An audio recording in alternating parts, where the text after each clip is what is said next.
It might seem crazy what I'm about to say. Sunshine, she's here. You can take a break. 남자 미용사와 함께하는 솔직한 미용 이야기. 우리는 포맨 블랙. 유쾌하게 통쾌한 미용사 하민입니다. 헬스와 미용사 유일입니다. 뻔뻔한 미용사 재민입니다. 헤어 기공자 도련입니다. 반갑습니다. 반갑습니다. 잘 지내셨습니까? 네. 저희 방송 아주 잘 나가고 있습니다. 포맨 블랙.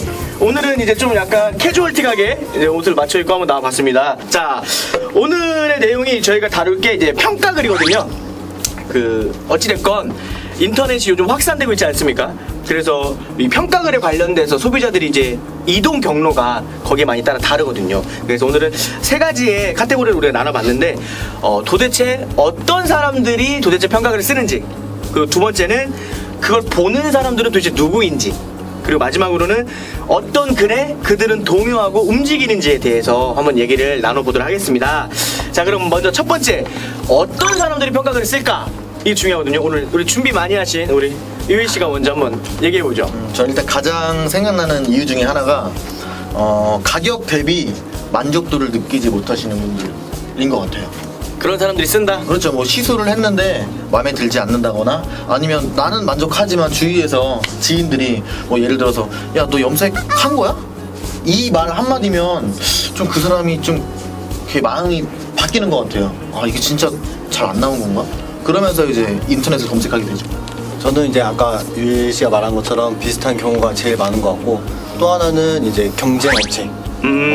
이게 은근히 이렇게 왜 알바를 쓰는 게 좋은 쪽으로만 쓰는 경우도 있는데, 이렇게 상대 쪽을 비방해서 자기 쪽으로 이렇게 끌어들이는 경우도 종종 있는 것 같아요. 그쵸. 저희는 저희가 쓰죠. 저희 직원들이. 네, 그것도 말이 많더라고요. 어떻게 생각하세요? 저는 진심으로 느꼈을 때 너무 감사하고 서비스가 마음에 드는 사람들도 쓴다. 네, 그런 글을 쓸 것 같아요. 네. 근데 은근히 제가 보니까 그러한 것들을 사람들은 오히려 알바로 생각하더라고요. 그 진심으로 써준 글이 왜 이렇게 된 거죠 도대체? 저는 그게 궁금해요. 왜 우리나라의, 이거 좀 국민성을 얘기하는 건 좀 그렇지만 소비자의 심리로 봤을 땐 왜 진실로 안 봐줄까? 저는 그게 되게 답답하거든요. 그건 왜 그렇게 생각해요? 당했다는 느낌이 더 많을까요? 그러니까 평가글이라는 게 제가 생각했을 때는 좋은 평가글은 별로 없어요. 다 악플이에요, 악플. 어떻게 생각하십니까? 그 악플에 대해서는. 자극적인 걸 좋아하는 것도 있어요. 한국인 심리가. 약간 이렇게 제가 평가글을 다른 업체 미용실 그런 거 봐도 쓱 볼 때 잘했다라는 거는 눈에 잘 안 들어와요. 지금 현직 디자이너니까 자기도 악플을 적혀봤다. 있습니까? 한 번씩 적혀보잖아요. 있습니까? 혹시? 없습니다. 정말요? 네. 대단한데. 전 있어요. 저도 있어요. 전 있어요. 아, 우리 예 하나 들어볼까요? 공감대를 형성하기 위해서. 어떤 악플이었어요? 아니, 저는 딱 저라고 지목은 안 했는데 왠지 저일 것 같은 그게 있긴 했었어요. 뭐였어요, 내용이? 근데 아무래도 이게 원래 성격이 좀 이렇게 말을 먼저 많이 붙이고 막 이런 거였는데, 이제 바쁠 때는 그런 걸 신경 못 써주는 경우가 있으니까. 있죠. 네. 근데 이제 단골 같은 경우는 그냥 그러려니 해주는데, 이제 처음 그런 거를 알고 좀 블로그를 보거나 해서 가서 이제 이렇게 기대하고 왔는데 생각보다 바빠서 그런 걸 많이 신경 못 써줬을 때 갔더니 안 해주더라. 뭐 다른 것도 여러 가지가 있겠지만, 그쵸. 그런 부분들이 많았던 것 같아요. 어떤 거 있으셨어요? 저 같은 경우는 저도 그러니까 이제 평가글을 봤는데 그게 제 이야기인 것 같더라고요. 그러니까 뭐 얼굴에 뭐 구렛나루로 다 덮여 있는 사람 거의 저밖에 없거든요. 많죠. 많이 없죠. 예. 그렇죠. 그래서 그걸 봤더니 여자분 커트를 했는데 샴푸를 안 해줘서 되게 막 속상했다. 뭐 샴푸비는 뭐 따로 원래 뭐 지불을 해야 되는 건가 이렇게 말씀을 하셨는데, 저도 그거 같이 봤어요. 네, 제가 그랬던 것 같아요. 그날 워낙 바쁘다 보니까 신경을 못 썼던 거예요. 그러니까 저도 미용사지만 사람이다 보니까 한 분 한 분한테 정성껏 시술을 해드리고 그거에 대해서 이제 만족을 드려야 되는데, 제가 좀 깜빡하고 샴푸를 해드릴까요? 이 말을 안 했던 것 같아요. 그래서 그걸 그 다음날 올라왔더라고요. 저는 그런 적이 있었습니다. 청담에서 김 뭐뭐 하시는 팝이 뭐뭐뭐 이렇게 샵 있어요. 그 커트비가 23만 얼마란 말이에요. 커트비가. 이제 왜냐면 거기는 거울이 있으면 이 거울 아래 뒷모습이 나오는 카메라가 또 장착이 돼 있는 거예요. 그래서 고객이 앉아서 머리를 자르면 전면에는 내 앞모습이 보이지만 이 왼쪽 사이드 밑에는 내 뒷모습이 디자이너가 자르는 화면이 보이는 거죠. 그러니까 이 뒤에 카메라를 설치해 놓은 거예요. 그러면서 이제 커트비가 23만 얼마. 그래서 이제 1시간 동안 이제 막 잘라주는 건데 100% 만족이 없잖아요. 근데 그분이 하시는 말씀이 평가글에 그 돈이면 동네에서 머리 자르고 가족들 회식 시켜주고 이렇게 하겠다라는 걸 저는 미용사인데도 불구하고 그게 눈이 가더라고요. 그렇죠. 그리고 저희 걸 보니 제게 올라왔더라고요. 저도 좀 있는 것 같아요. 있죠.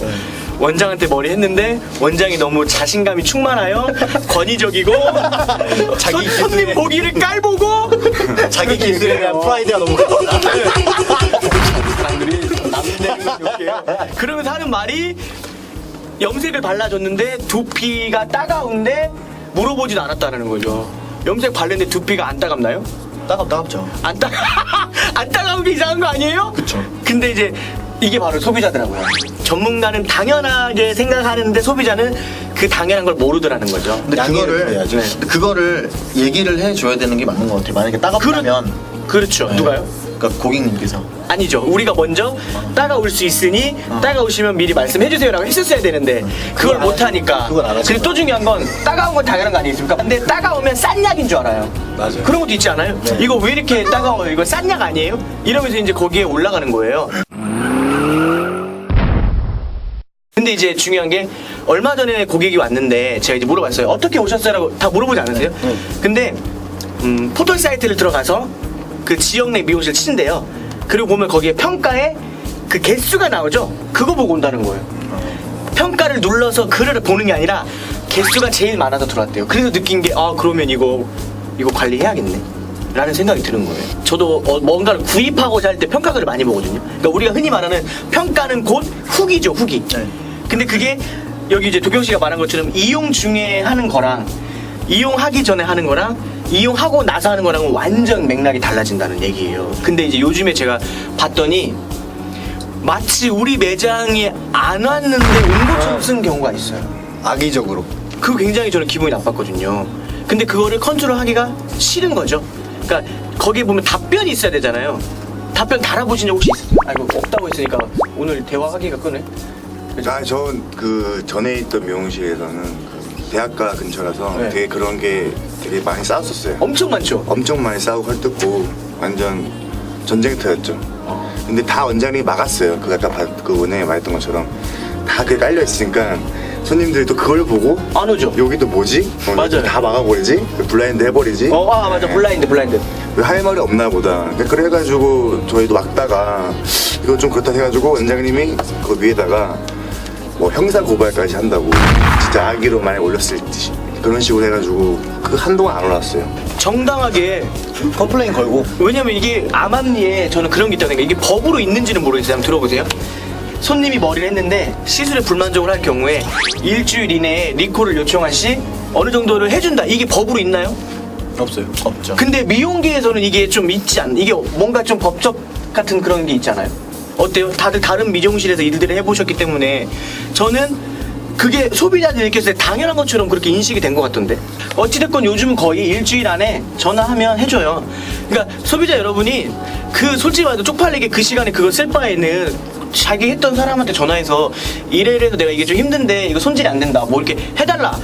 그렇게 했을 때 고객님 죄송하다 이거 돈을 더 내야 된다 만약에 라고 하면은 이제 그때는 올려도 저는 된다고 생각해요 사실. 근데 그렇게까지 하지 않고 그냥 그 기분이 나쁘다는 이유 하나만으로 가서 막 올리면 그거는 사실 정말 아니거든요. 근데 또 이제 우리는 미용사 입장이니까 그렇게 얘기할 수 있지만 또 소비자 입장에서는 오직 짜증이 났으면 또 그랬을까라는 생각이 들거든요.